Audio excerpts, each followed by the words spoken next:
Əgər sən daim motivasiya və xoşbəxt olmaq istəyirsənsə,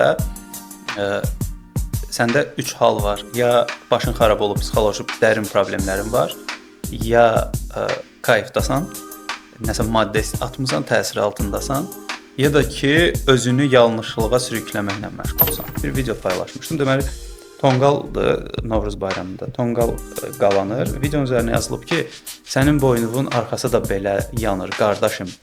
Boynuvun arxası da belə. Bu nə söyüşdür də, bu təhqirdir. Buna görə insanlar həbsə gedir, bir-birini öldürərlər və orada insanlar bir-birini işarələyirlər. Qardaş, bu ceyranı hardan almısan? Alladıb tora salmısan. Bunu toyda insanlar rahatlıqla oynaya bilər. Amma mən birinə yaxınlaşıb, qardaş, bu ceyranı hardan almısan desəm, məni vurub öldürər. Xanım oturub, deyir ki, səndən kofenin oxşar cəhəti bilirsən nədir? Hər ikinizin üzü qaradır, amma kofe adamı xoşbəxt edir. Bizim zarafatımızdan heç bir adam povud götürə bilməz. Yəni. Biri söyür. Bunun səbəbi nədir? Kimsə öz bürcünə əclaf və ifritə dediyini görmüsünüz? Yox.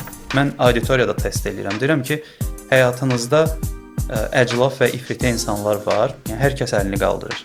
Deyirəm, bəs ailəsində qardaşı, bacısı, anası, atası əclaf olan adam var ya ifritə? Heç birimiz əlimizi qaldırmayacaq. Deyirəm ki, mən sənə dedim ora gəl. Demədim ki, mən də gələcəm.